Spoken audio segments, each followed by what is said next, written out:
I never thought I'd be the kind of person to spy on a neighbor. I'm not nosy, not really. I keep to myself, pay my rent, and try to survive in this overpriced city. But when he moved in next door, everything changed. His name was Victor, or at least that's what he said. Polite, quiet, always dressed in a crisp button-up, like he was going to a job interview no one else knew about. But there was something off. Something in the way his smile never reached his eyes. Pause, I should have trusted my gut. Asterisk, it started with the noises. I'd lie in bed, staring at the ceiling of my tiny apartment, and hear it through the thin. Walls scratching like nails on wood, sometimes a low, muffled whimper. At first, I thought it was rats. Old buildings like ours, you expect that kind of thing, but it wasn't random. It came in patterns, always after midnight, always from his side of the wall. I'd press my ear against it, heart pounding, trying to make sense of it. Sometimes I swore I heard breathing. Asterisk, then there were the packages. They'd show up at his door at all hours, 3 a.m., 5 a.m. No delivery service I knew worked like that. Brown boxes, no labels, just tape and twine. I'd peek through my peephole when I heard the elevator ding, watching him drag them inside. He moved like he was in a hurry, always glancing over his shoulder. Once, I caught his eye through the crack in my door. He just stared, like he knew I was watching. Asterisk, I tried to be friendly at first. Knocked on his door one Saturday with a baby. Six-pack, figuring I'd introduce myself, maybe ease my nerves. "Hey, I'm Alex from 4B, I said, forcing a smile. He opened the door just wide enough to show his face. "Victor," he replied, voice smooth as glass. He didn't take the beer. Said he didn't drink. The apartment behind him was dark, but I saw stacks of those boxes piled high against the wall. The air smelled wrong sharp, like bleach mixed with something sour. He shut the door before I could say anything else. Asterisk, the dumpster was what got me. I was taking out my trash one night, the alley lit only by a flickering street lamp. Victor was there, heaving black garbage bags into the bin. They were heavy, sagging in a way that made my stomach turn. He didn't see me at first, but when he did, he froze, like a deer caught in headlights. "Late night chores," he said with a laugh that didn't sound like a laugh at all. I nodded, backed away, but I couldn't shake the image of those bags. The way they bulged, the faint wet stain on one of them. Asterisk, the real turning point was the laundry room.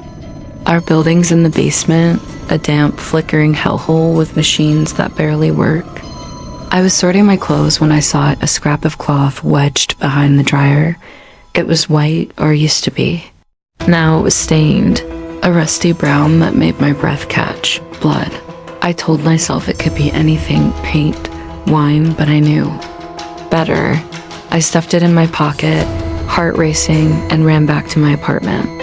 That night, the scratching was louder, like it was trying to get through the wall. Asterisk, I started watching him. I know how that sounds, but I couldn't stop. I checked the hallway camera feed on my phone.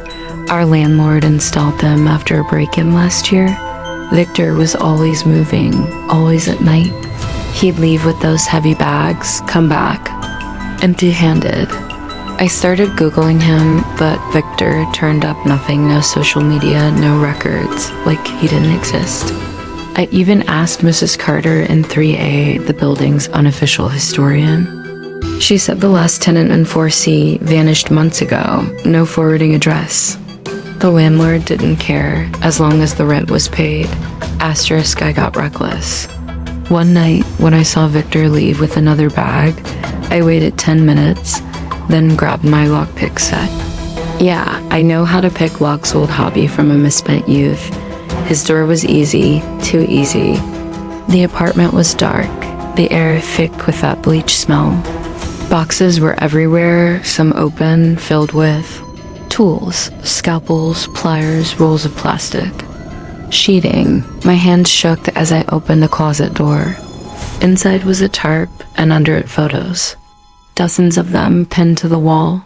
Faces I didn't know, eyes wide, mouths taped shut. My stomach lurched when I saw one I recognized, Mrs. Carter *. I heard the elevator. I barely made it out, walking his door and sprinting to mine.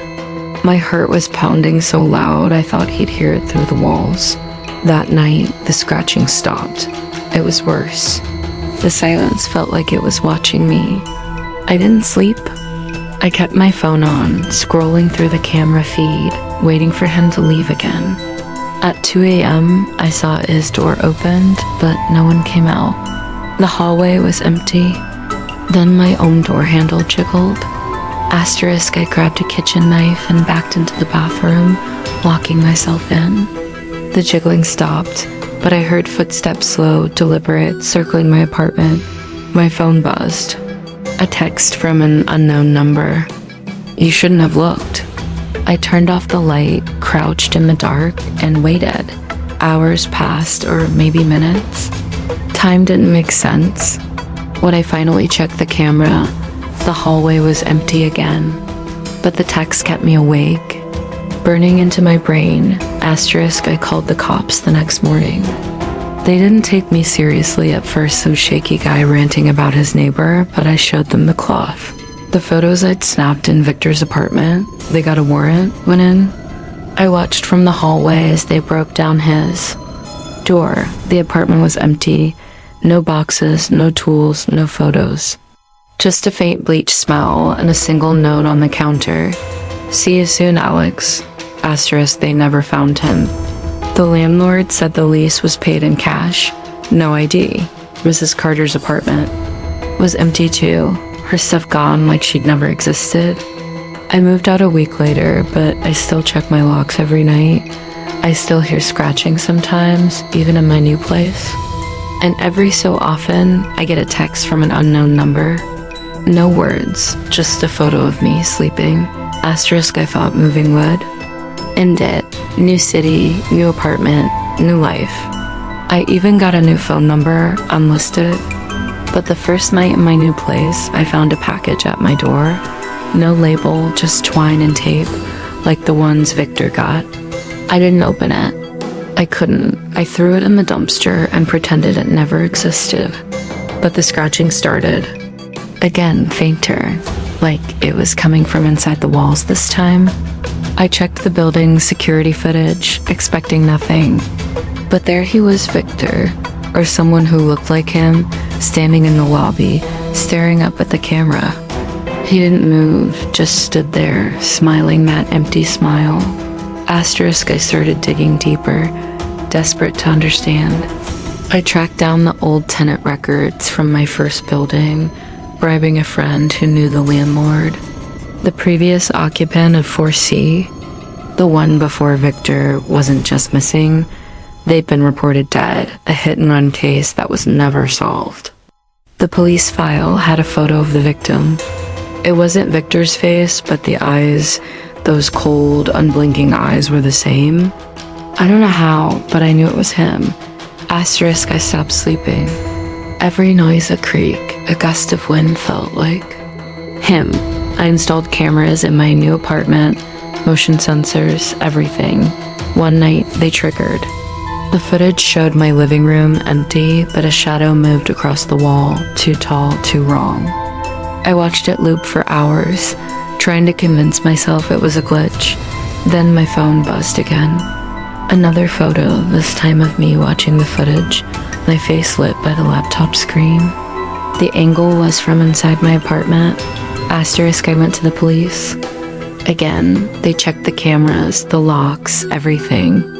Nothing was tampered with. They told me to see a therapist, said it was stress, paranoia. But I know what I saw. I know he's out there, watching, waiting. I started noticing things, my keys not where I left them, my mail open before I got to it. Once, I found a single Polaroid under my couch.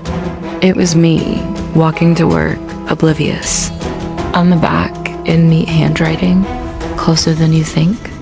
Asterisk, I don't go out much anymore.